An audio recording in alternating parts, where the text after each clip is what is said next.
Hello, everyone. Welcome back to the Christian Music Bros podcast. Once again, I'm Brendan, and it's great to see you all here.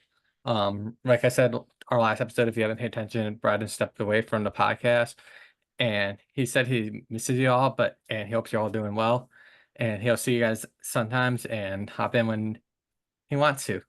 So, from that further ado, from there we are looking for a possible new co-host, or I'm going solo. Haven't decided what direction I'm going with this podcast yet. But if you do have any interest, you can send us in or send me a message on our Instagram page, Christian Music Bros Podcast. And today I'm here with Rachel Delong, so I'm going to let Rachel introduce herself right now. Hi. My name is Rachel Delong, and I'm a CCM artist and worship leader from New England. New England, and I think we both know the mutual friend. You know Katie. Oh, I love Katie. Like, I think she has been to more shows of mine than anybody else besides my parents. But no, she's been so sweet and such a good supporter, and she's also just an amazing friend. So yeah, no, I love Katie. Yeah, Katie's how I learned about you, actually. Believe it or not, that's why I had to bring up Katie. That's so awesome. And for those who are listening, yes, this is the same Katie that I had on here with the Collington episode. Rachel is one of her other Katie's favorite artists too. So let's just start off nice and easy. Let's just start a little bit about your music background. How did you get involved in music and everything? Yeah, so I've always just loved music and had like a huge passion for singing. So I started doing shows and touring when I was 13. And so I've been doing them for a while, and I found songwriting as a way of like emotional processing. So started that in around fourth grade. It was a way for me to like process the world around me. And like so as I grew up and as like my faith became more of my own, when I would like sit down to songwrite, I would like it would more and more relate to God.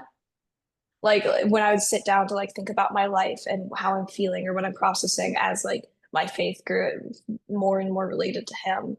So that's kind of how I got into specifically Christian music. It's just like it's just ended up being what I was writing and what was coming from my heart. And yeah, God's just opened doors since then. And I've loved doing shows and touring and opening for people and having playing festivals like Soulfest and Hillfest. Like it's just been an absolute dream come true. And speaking of like even opening for these artists, so some artists you've opened up, these are just a couple of the names that I came across when we were researching topics for this podcast. You have opened up for Rhett Walker, Mike Dunhay, a form 10th, I don't know if I was gonna say formerly, but they're back together. And Jason Yeah, Riley Clemens. How has that been opening up for like big artists like that?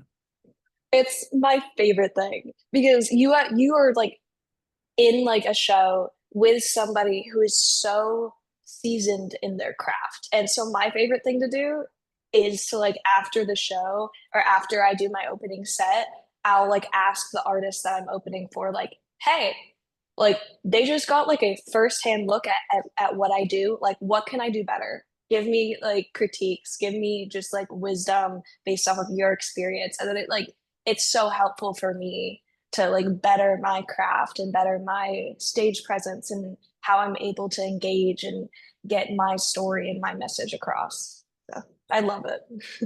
And that's very cool. And talking about your music, you just released a new single here in July. It's still kind of new, but it's the latest single. Yeah. Th- that's that's who he is. Can you tell us a little bit about that song and what inspired you to make that song and everything? Yeah. Oh my goodness. That was such a fun time. So I was on a week long writing trip, and I was writing with like Ethan Halls, Benji Cowart, and like somebody canceled last minute. And so a friend suggested a guy named Chad Carruthers to co-write with. And so then I wrote with that group of people, and it ended up being one of the most fun writes I've ever had.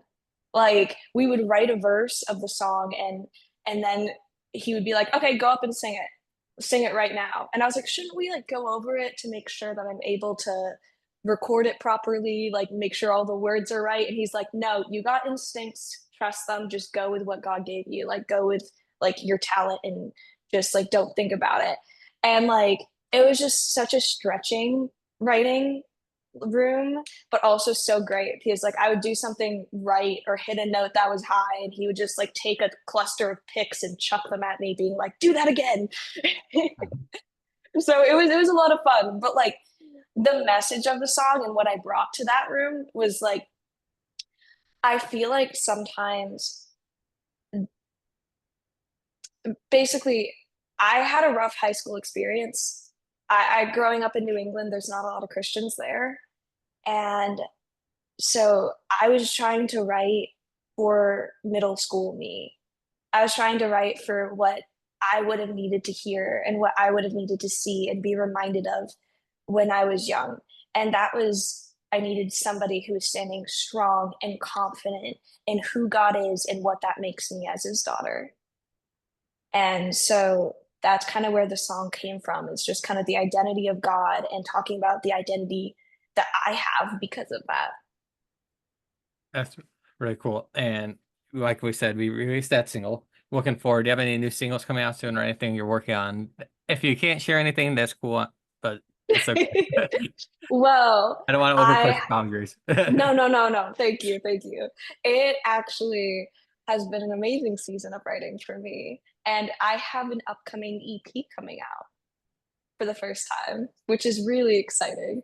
So I have it's going to be a 4 song EP, and that to me is the first one off of it, and then I have another song called Clarity, What Makes Me Royalty, and Offering. And for those who are listening, stay tuned. When the EP drops, I'll make sure to share it on our page. Like we share a lot of new releases and everything. Do you have a songwriting inspiration when you were writing this EP? Like, is there anyone that you were like looked for, like music inspiration wise? Oh, totally. Okay, so I adore We the Kingdom and their writing style and just their sound. And I also really love Avril Lavigne and like Carrie Underwood. So it's kind of a mixture of those kind of sounds. That's really So cool. And when if you go on your Spotify page, if you guys look her Rachel on Spotify, one of her like artists that are similar, it's Corey and Kelly, and as you all know, Kelly Elena's a good friend of the podcast and everything. Um, so make sure to check out her music. Do you have any events coming up? I know you said you do a lot of festivals and everything. Like you did mhm. Soulfest, you did Grace Fest and all those and all that. Do you have any like festivals or show people can come and support you at? Well, speaking of Soulfest, I'm actually playing main stage this coming year. I don't know when So Soulfest is usually, honestly, oh, so I it's apologize. during the summer. It's during the summer. But since you mentioned it, I thought I'd mention it because I've grown up going to that festival. So when I was like a little girl, I started singing at their open mic, and they have 4 stages, each like growing in size of like the crowd or like the who's singing on it.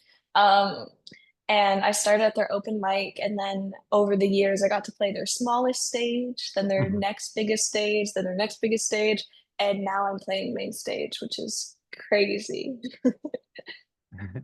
And some other thing I found out about you, and it just came out today. You were just in the Forrest Frank music video. Like, how did that happen? I'm sorry. Yeah. Like, you're posting like, all these behind the scene things, so people are wondering. Like, she looks familiar. They might have seen you in the Forrest Frank video. Yeah, no, it was so fun. So I sung in the backup choir for Forrest when he was doing his first performance as Forrest Frank. So his first performance with his solo project as like a Christian artist. I was in the backup choir, and I got connected with that through my church. I lead worship at Harris Creek, and I've been doing that for a couple of years now, and I love it. And basically, Forrest was looking for some people to be in his video, and I was like, I'm free. And so like got to do that, got to connect with them and just support his new single is so good. So definitely go check it I haven't listened to it yet, honestly. So out. I've been I've played Aiden King's album again for the second time. I've been listening to a lot of Aiden King. So, but definitely check out Forrest Frank. The single Forrest Frank doesn't miss like with his new stuff. Like all his new stuff's really good, and he's releasing a deluxe edition of his Child of God album. Yeah. We just have a few extra minutes. We like to give our guests the floor to speak about anything they want. It can be something on their heart, new music, anything they want. So I like to give you the floor. Yeah. I that's like such a wide. I know Open-ended we questions. just like giving people open, like let them share what Yeah, they want to share. I guess I would say that if there's anybody who's listening to this, anybody who's a young girl, a young guy, someone in middle school or high school, if God's given you a gift, just pursue it. Because if it is his path, then it is going to be the way that is fulfilling. It is going to be the way that you find yourself. It's going to be the way that is best for you and best for sharing his kingdom. So if you, whether that is music, whether that is science, whether whatever it is that God has designed you like well in, well, he designed you perfectly, but like something that is your strength, just offer that up to God because he will use it and the world will benefit for that. So Thank you for sharing that. And everyone, I would recommend listening to Rachel's advice. It's pretty good advice. And I also recommend checking out Rachel's music. You can stay connected to her via Instagram, Facebook, her website. The usual things like I usually pronounce. So we're not going to go back more into detail. Rachel, thank you for your time today. I appreciate you sitting down on the podcast. of And course. everyone who's listening, we'll see you next time on the Christian Music Bros podcast. Take care.